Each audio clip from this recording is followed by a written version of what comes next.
आज हम लोग शुरू करने जा रहे हैं अपने पॉलिटिकल पार्टीज चैप्टर से एक नया टॉपिक जिसका नाम है चैलेंजेस टू पॉलिटिकल पार्टीज। देखिए बेसिकली हम लोग इस चैप्टर में इस टॉपिक में ये पढ़ने वाले हैं कि आखिर पॉलिटिकल पार्टी के सामने ऐसे कौन कौन से चैलेंजेस आते हैं, कौन कौन से परेशानी उसको झेलना पड़ता है, इसी के बारे में हम लोग बात करेंगे। पिछले कुछ क्लासों में हमारा जो ये चैप्टर पूरा चल रहा है, हालांकि अच्छा खासा लंबा चैप्टर है तो समय लग रहा है, लेकिन बड़ा इंटरेस्टिंग भी है, मज़ा भी आ रहा है।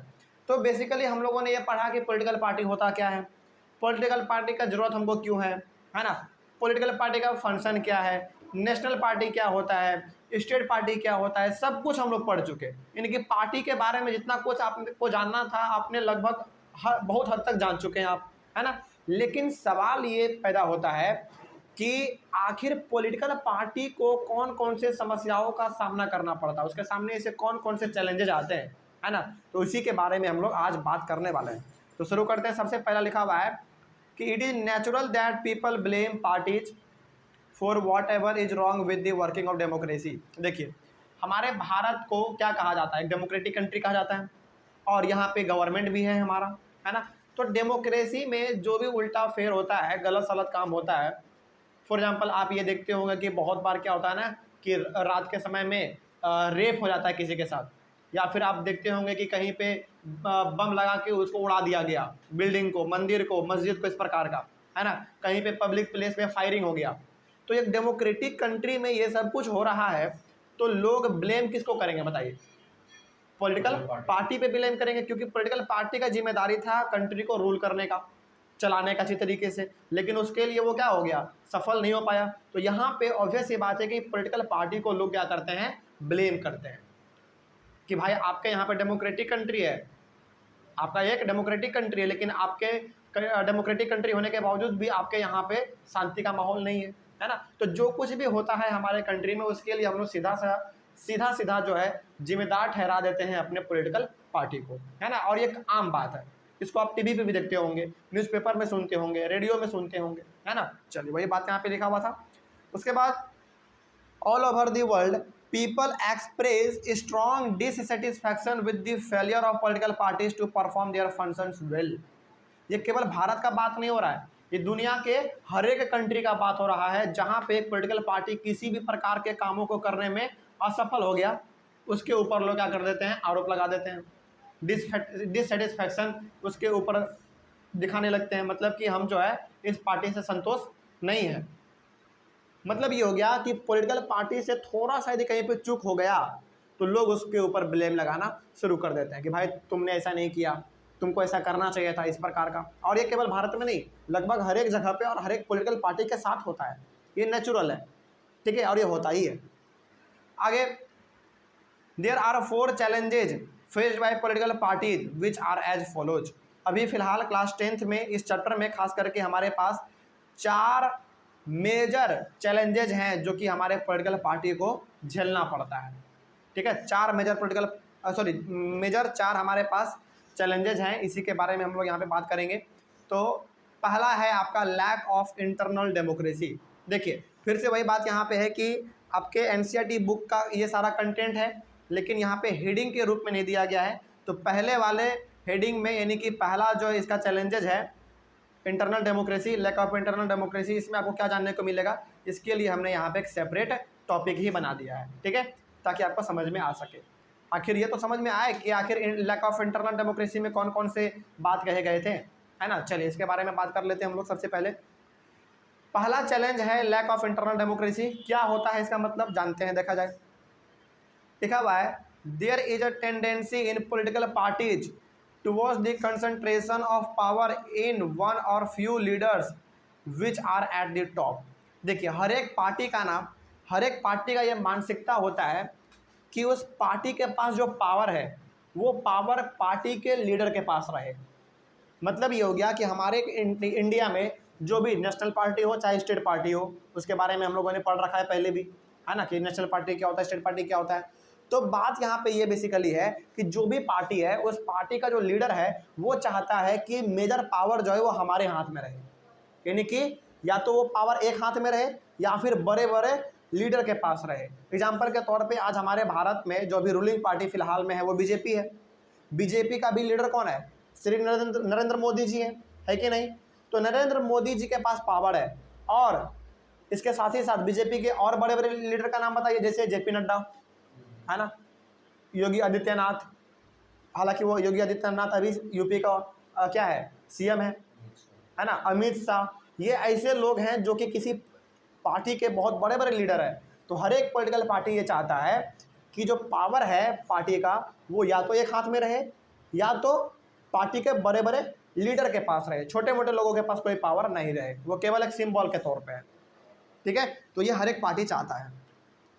Parties do not keep a membership registers, do not hold organisational meetings and do not conduct internal elections regularly.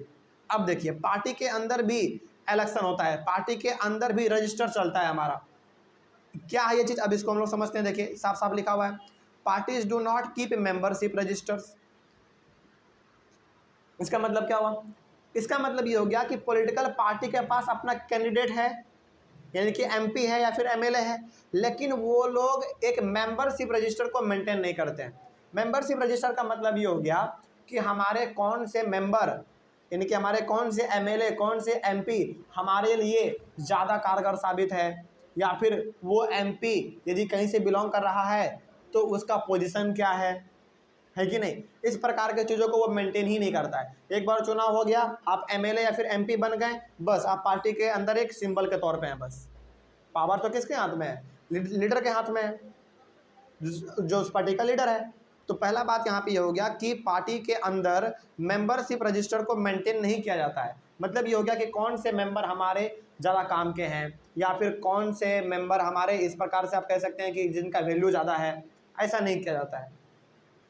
या फिर आप इसको मेंबरशिप रजिस्टर का मतलब आप ये भी समझ लीजिए कि पार्टी ये भी नहीं देखती है कि हमको इस बार, हमने जिसको अगले बार टिकट दिया था, क्या हमको दोबारा उसी को टिकट देना चाहिए कि नहीं देना चाहिए, इसके ऊपर भी वो लोग विचार इतना ज़्यादा नहीं करते हैं। लेकिन टिकट वो लोग बेसिकली उसी को देंगे जो थोड़ा क्या होते हैं, पावरफुल होते हैं, जो दबंगई टाइप में है ना।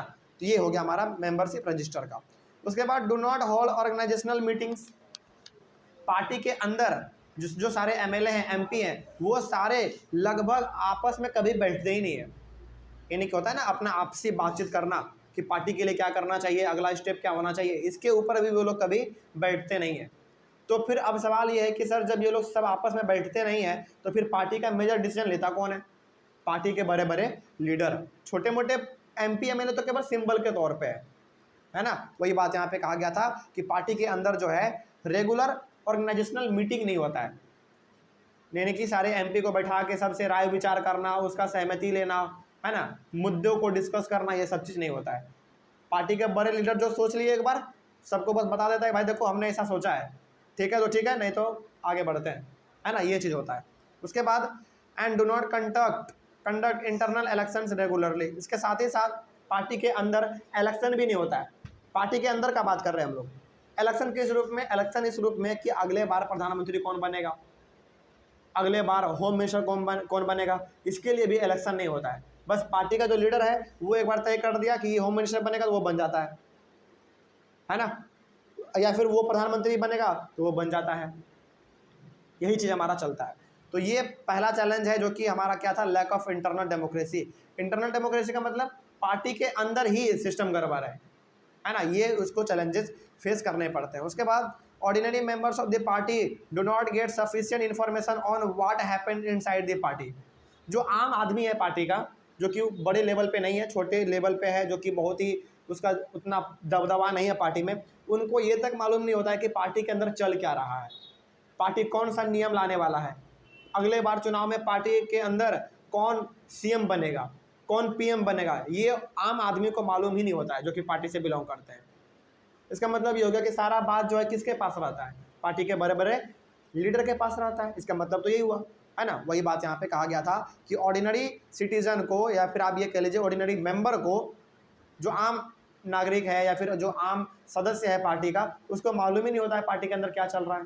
ठीक है, आगे they do not have the power to influence the decision. और छोटे मोटे मेंबर के पास उतना पावर नहीं होता है कि वो जो है डिसीजन में हस्तक्षेप कर सके, यानी कि डिसीजन में वो भी पार्टिसिपेट कर सके। उसके पास पावर ही नहीं है, उनको वैल्यू भी नहीं देते हैं बड़े बड़े लीडर, है ना, जो कि गलत बात है, ऐसा नहीं होना चाहिए। उसके बाद as a result the leaders assume greater power to make decision in the name of the party. तो जो हमारे लीडर हैं वो अपने आप को क्या समझते हैं, महान समझते हैं। वो समझते हैं कि पार्टी का सारा पावर किसके हाथ में है, मेरे ही हाथ में है। तो जो पार्टी के लिए हम डिसीजन लेंगे वो पूरे पार्टी पे लागू हो जाएगा। तो लैक ऑफ इंटरनल डेमोक्रेसी जो हमारा पहला चैलेंज था, ये बेसिकली आपको क्या बताता है, ये आपको ये बताता है बेसिकली कि पार्टी के अंदर ही सिस्टम गड़बड़ है।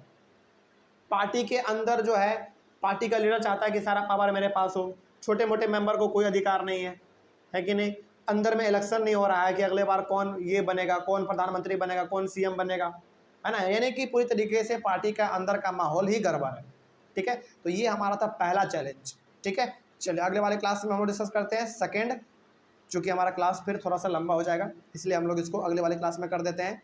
सेकंड हम लोग अपने सेकंड चैलेंजेस जो है इसको हम लोग अपने अगले वाले क्लास में डिस्कस करते हैं। तब तक के लिए थैंक यू वेरी मच।